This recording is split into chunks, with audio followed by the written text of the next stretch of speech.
Dear students, as I told you in the last lecture that there are 4 sections in our syllabus, out of which first we shall take second section, that is poetry. So let us focus on the first poem. The first poem in this section is Song of the Open Road, written by Walt Whitman. Before we appreciate the poem critically, we should know the man behind the poem, that is the poet. Walt Whitman was born in 1819. He was an American poet, essayist, and journalist. He was one of the most influential poets in American history.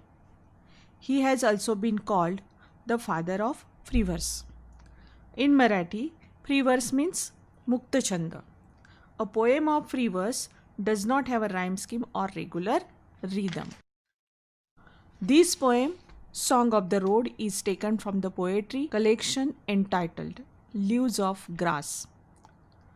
In this poem, Walt Whitman strongly advocates the importance of democracy and freedom.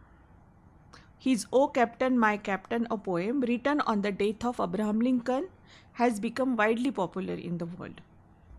Song of the Open Road is a beautiful blend of awareness, free will, and tenderness of heart. The poet wants to convey the message that road is a great leveler. It doesn't differentiate between rich and poor. For a road, all are equal. Road also signifies mobility. It takes a man from one place to another. Through this poem, poet highlights the importance of journey. He argues that man should never stay at one place for a long, however pleasant place may be. Title of this poem, Song of the Open Road, is very apt. It indicates freedom, democracy, and opportunity in man's life. It is an inspirational poem which is written in a narrative form. He has used the word road in a metaphorical sense. Here the road has been indirectly compared with the road of life, means the journey of life.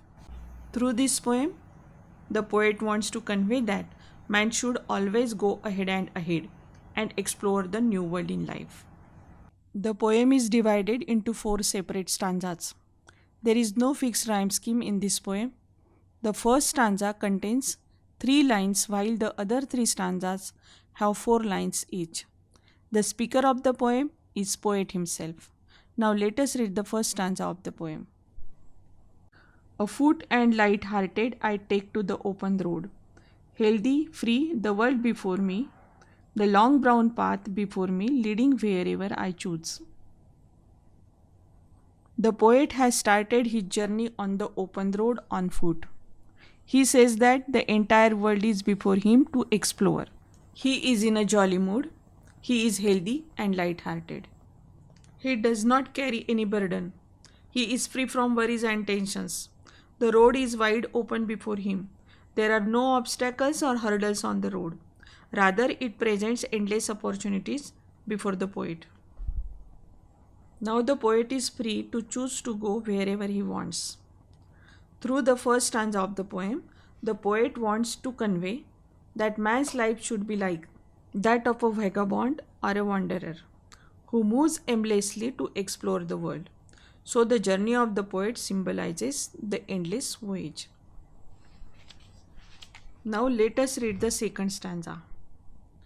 Henceforth I ask not good fortune. I myself am good fortune.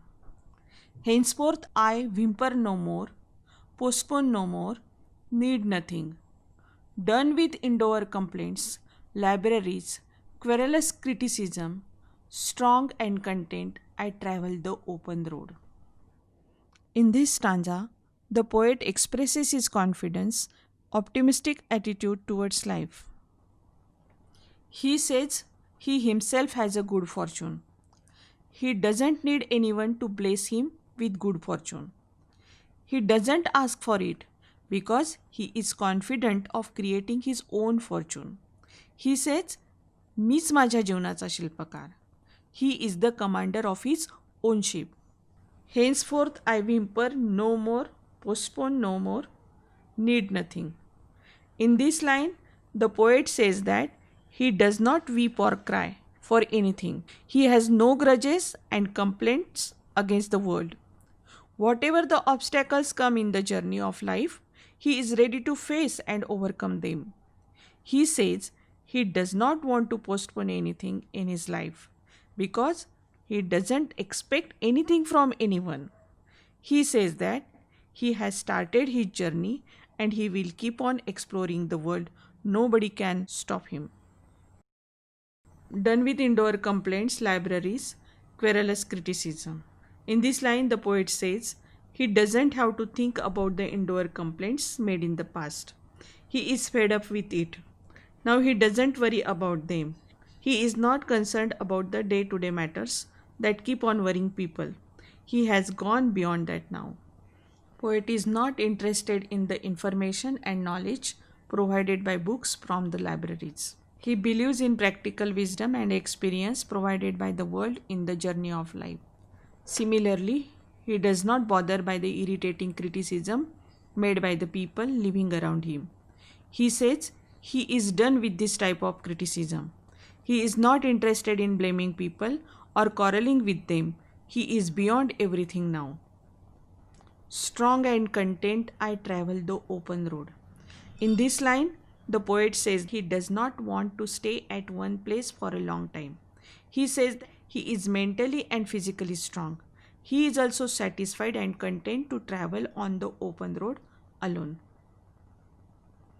The earth that is sufficient. I do not want the constellation any nearer. I know they are very well where they are. I know they suffice for those who belong to them. In this stanza, the poet refers to the earth and constellations, group of stars. The meaning of constellation means nakshatrancha samuha in Marathi. The earth that is sufficient. The poet says he is satisfied with the earth. The earth is enough for him to show his talent and prove himself. Then he says, I do not want the constellations any nearer. The poet does not desire to go closer to the stars. The poet knows his limitations. He is satisfied with whatever he has on this earth. I know they are very well where they are. I know they suffice for those who belong to them. The poet says he knows there are influential people in the world. Their world is different. They are happy at their own place. They are always surrounded by those who need their help and advice. But the poet does not want to be the part of their world. He is unique among themselves. He does not want to associate with them. He asserts his free will to pursue his goal of life and explore the world of travel. Still here I carry my old delicious burdens. I carry them, men and women. I carry them with me wherever I go. I swear it is impossible for me to get rid of them. I am filled with them and I will fill them in return. This stanza of the poem is different from the rest of the poem. It is given in parenthesis, that is bracket. Here it is used to give extra information. In this stanza, the poet becomes nostalgic. He carries the old delicious burdens. Delicious burdens means sweet memories of the people in the past. He says wherever he goes, he is reminded of those men and women with whom he had spent time. He says that he cannot skip the memories of these people. It is always there in his mind. It is impossible for him to forget them. I am filled with them and I will fill them in return. The poet says he is full of the memories of the people he met in the past. And similarly, he would return the favor by filling their hearts with sweet memories. In this stanza, though the poet talks about the idea to be free from all types of attachment, but still it is not possible for the poet. The poet conveys the idea through this poem that however the man wants to be free from the people, the poet conveys the message that we should not be bound by the routines of an ordinary life. Instead, we should step out into the open air and live life like a free bird. So, dear students, Let us follow this message in our life. I hope you must have found this poem to be very interesting. With this, I conclude. Thank you.